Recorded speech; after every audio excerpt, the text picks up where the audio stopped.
I'm joined here today by with Bill Schreiber, CEO of OATCA Milk Cooperative, and I'll turn it over to you, Bill, to formally introduce yourself and give a very high-level overview of you and your role at OATCA. So, Bill? Yep. Hey, Allie, thanks. I appreciate that. My name is Bill Schreiber. I'm the Chief Executive Officer at OATCA Milk Products in Batavia, New York. I've been with the company for almost 9 years now. Prior to that, I spent the better part of my career with Land O'Lakes, working in various regions around the country, running regional businesses for Land O'Lakes. So it's a pleasure to be with you today. Excellent. Thank you. It'll be great to have your perspective given the ongoing collective conversation around the country's food supply and the increased demand on that supply chain and that part of our economy. So we'll get to that in a minute. But I wanted to start today, Bill, by getting your perspective on how you have led your team, how you have communicated differently with your managers, and more broadly, how this situation and crisis has really forced you to reevaluate how you manage people, how you lead people, how you, the types of conversations that you have with your team. You know, it's a great question, Allie. Calvin Coolidge once said, nobody ever listened themselves out of a job. And I have to tell you, that's never been more true than right now. I think all of us learned to be active listeners. And the reason I start there is because we understand certain things.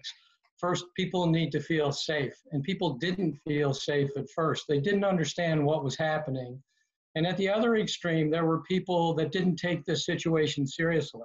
Mm-hmm. They were still out partying for St. Patty's Day. The bars were still open. And so some of the illness that we saw was baked in the cake right from the get-go. Mm-hmm. But people need to feel safe at work. They need to be supported. And I think most importantly, they need to know what the grand plan is.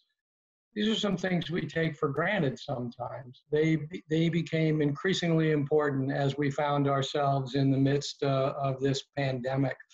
From an OATCA perspective, we formed a crisis management team early on. Mm-hmm. By the way, the name has evolved from crisis management to business continuity as we've started to come out the other end of this. Mm-hmm. And I suspect we'll continue to have these meetings because they've been so effective for us. But back to communication, it's not just listening, it's two-way communication. We got so many great ideas from our folks on how to deal with this. As we started to impose unusual restrictions on their behavior, things like social distancing, that doesn't come naturally for people, particularly when people haven't seen each other for a while because they've been off from work. So they came back with a lot of ideas. Our employees pulled the tables apart in the cafeteria. And our employees came to us and said, what are we doing with outside vendors? Shouldn't we be screening them? And how do I know that the person next to me isn't sick? So all of that led to some great innovation. Today, if you come to our facility, you don't have to touch a door to get into the plant. All the doors are automated. You can access with a fob. Where we are able to, we have put push doors in. So you don't have to use your hands, you can use your body and lean into the door and it'll push open. We can't do that everywhere because in some places we have to have a positive pressure in the room. The other thing that came out of this was, and again, this is from employees wanting to feel safe. How do I know the person next to me isn't sick? We implemented temperature checks at the door. And I have to tell you, at first it was so cumbersome. We went to a third party, mm-hmm. And we hired a group of clinicians to do this, and people would fill out a questionnaire before they came in or as they were coming in, and mm-hmm. they would then get their temperature checked. It was a non-touch procedure that has evolved. Today we have a wall-mounted unit. You just get an indication of whether your temperature is okay or not, and you no longer have to fill out a form. We have an app now, and you can go online before you come in and verify that you don't have any of the pre-existing conditions. So it's gone pretty smoothly overall. I will tell you too, teamwork, it's a shame it takes a crisis to get to this, but let's face it, the crisis gave us renewed focus, a renewed sense of urgency. Meetings were much more succinct, much more to the point, but the teamwork that came out of this, instead of what historically had been a somewhat siloed approach, now people are asking questions. What do you need? What can I do to support you? How can I help you? What resources do you need? And out of that grows respect. And I can't emphasize that enough. The way people came together through this whole thing. We were insistent from the beginning that our leaders have a presence on the floor. Once we understood what we were dealing with, and once we understood how to control it, we put in a whole series of instructional videos and videos just to communicate what we were doing. I'm getting an error message here. Can you still hear me? Yep, no, it's all good. Can you still hear me? I can, yep. Okay, all right. We put in a series, okay, good. We put in a series of videos. Some of the videos were instructive. How do you wear a face mask? What do you do to protect yourself from this virus? What are the 4 key things? Don't touch your face, wash your hands, social distance, clean your area. We got an overwhelmingly positive response to that. And so once people knew that you were concerned about their well-being above and beyond what might be considered normal, they responded in an overwhelmingly positive way. It was tremendous. I have to tell you, it was tremendous. We didn't have all the answers at first. We learned as we went. We actually went out and we consulted with an environmental health doctor. He helped a lot, gave us some guidelines in and around temperature checks, gave us some guidelines in and around masks and how to wear masks, the effectiveness of masks. And we also consulted with the hospital in Dansville. Amy Pollard was fantastic in terms of giving us insight into kind of the do's and don'ts and what to look out for. So we're all a little bit smarter coming out the other end of this. You touched on so many things, Bill, that we've been learning from our other partners we've been talking to in the community. You know, we work with a number of manufacturers that prior to this crisis were so steadfast in their belief that you have to be on site, you know, in the facility, in the front office per se, to feel like you were contributing or effective. And so many leaders that I've talked to who have been traditionalists and admittedly traditionally in that thought process have been so pleasantly surprised that they've been impressed with the sense that their team has been even more engaged than they could have imagined, more effective, have come into meetings with much more clear schedule, defined goals, and have followed through with that. They've just been so pleasantly impressed with how their team has risen to the occasion. In scenarios when they have forced to remove, you know, be distant, work from home. So that's been really impressive and encouraging to hear.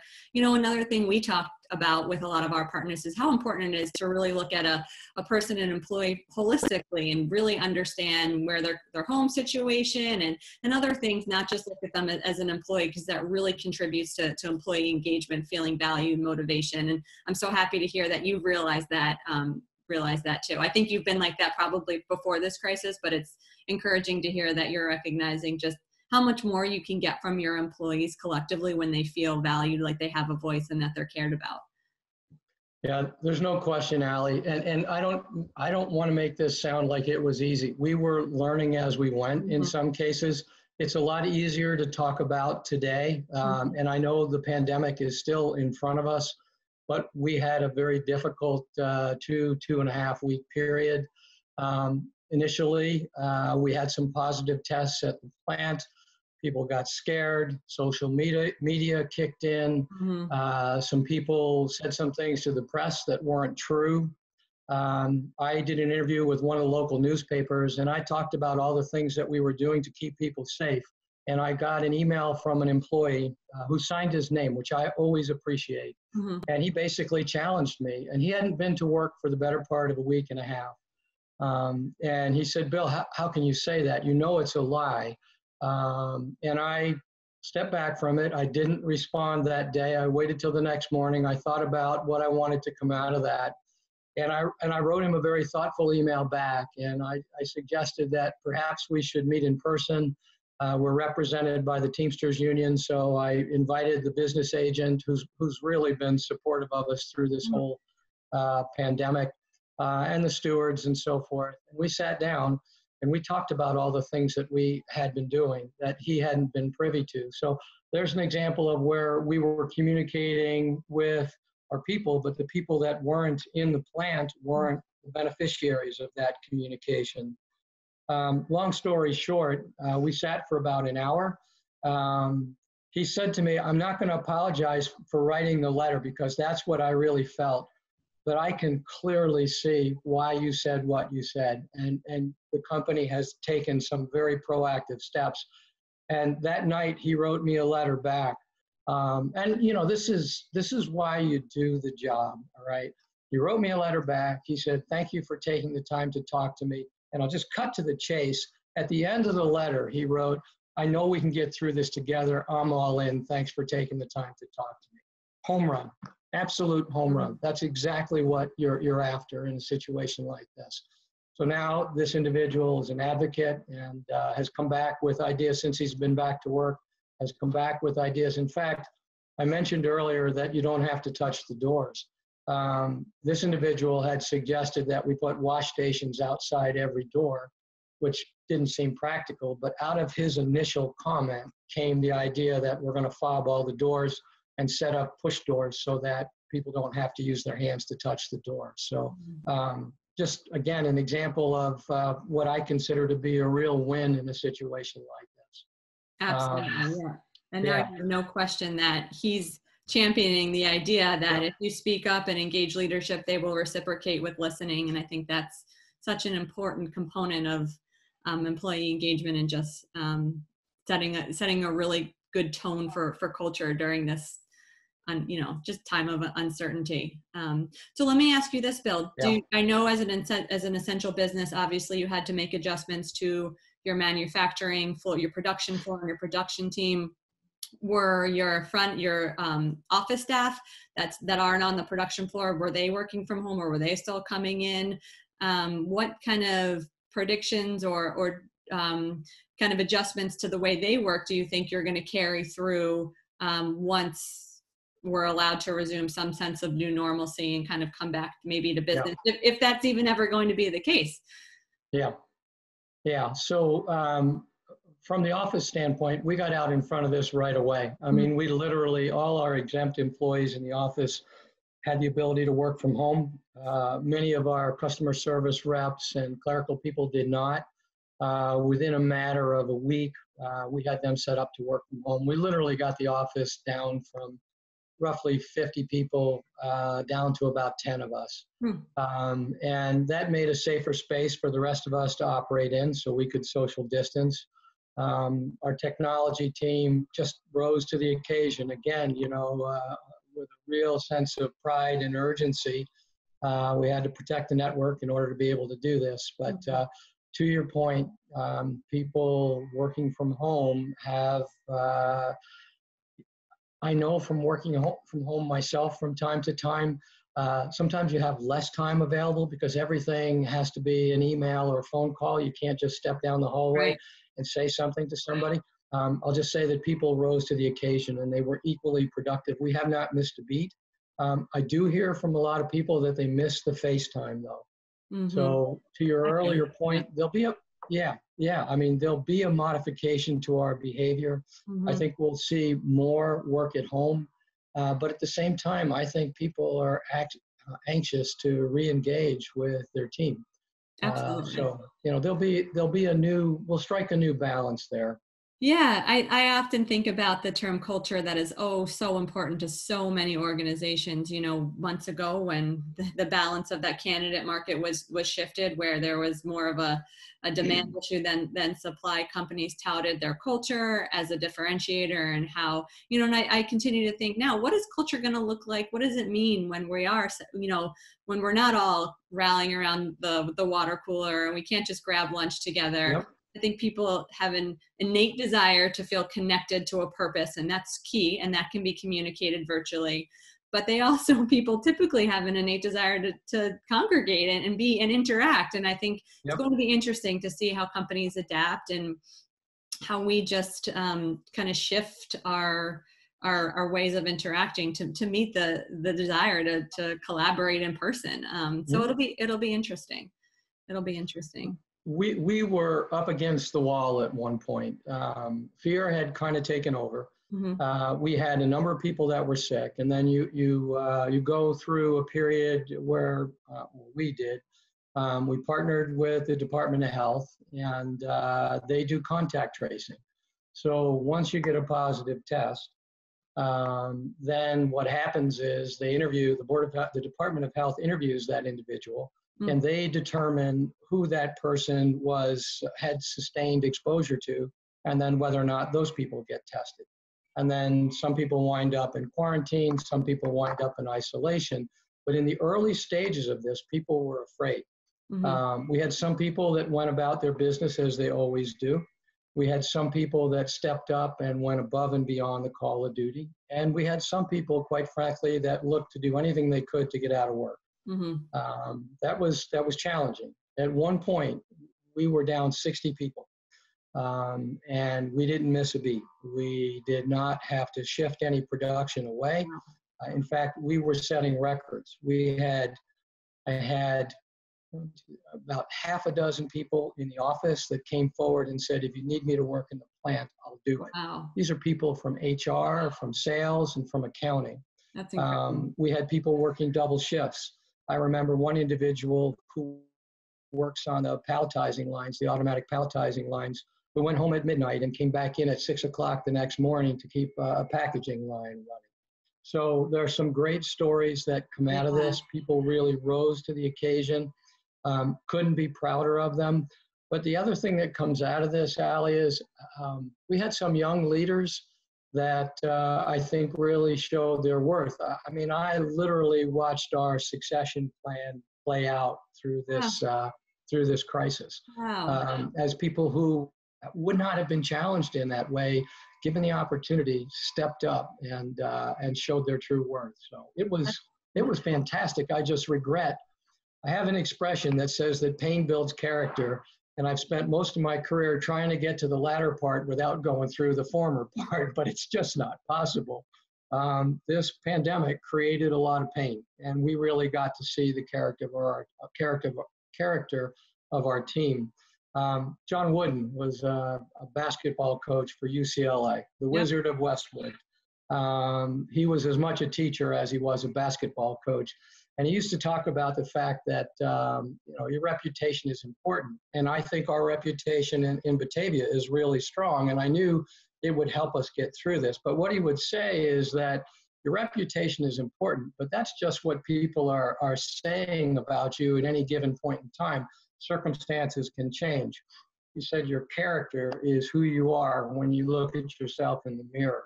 That makes all the difference. So spot on, just spot on. And we saw that play out through this pandemic. So a lot of good has come out of this. No, that's fantastic. And that's one of the things I wanted to talk to you about, and you've really covered it. But what have been those positive anecdotes, the silver lining, the unexpected silver lining that you've been able to really focus on, that you never would have, realized potentially had you gone through this. And that's just an incredible one. The fact that you've been able to better define succession plan, and that your team has really, stepped up to the challenge. It's a testament to the culture that you and your team have built. So that's really exciting. It is. I think, if nothing else, what comes out of this is a greater appreciation for your teammates. We're great at putting out fires. What's the next crisis? Everybody runs, we put out the fire. So this shines a light on the need for more thoughtful long-term planning, being more strategic. We talk about these things all the time, but until you find yourself in a crisis, you don't realize how important it is. To some extent, we did really well with the supply chain, for example. We assumed the worst and or hoped for the best. And so we started pulling stock forward in early March. And so we brought a lot of our consumables, a lot of sanitizer, things that we use every day. We pulled them forward by about 2 weeks. With our key customers, names that you surely recognize, cans, glass, all the things that are necessary for us to run our packaging lines. We were in constant touch with our suppliers and their suppliers. We did not run out of anything. We came close a couple times, but it causes us to question the value of just-in-time inventory. Had we not done what we did, we would have run out of inventory. So there are cost savings associated with just-in-time, and there are costs associated with pulling inventory forward. But in the event of a situation like COVID-19, I think you'd rather stay in operation than save a few pennies on the other end. So we did a good job. We did an effective job of managing the supply chain. What I worry about today, though, is that some of our suppliers were working off inventory as well. So there may be a delayed reaction here where, you know, they've now depleted their reserves. And as this thing plays out longer term, we may run into some supply challenges there. Yeah, most importantly, though, what we saw was people coming together in a way. Sorry? Go ahead. Yeah, I know it's a bit delayed, but I lost you. Continue that thought.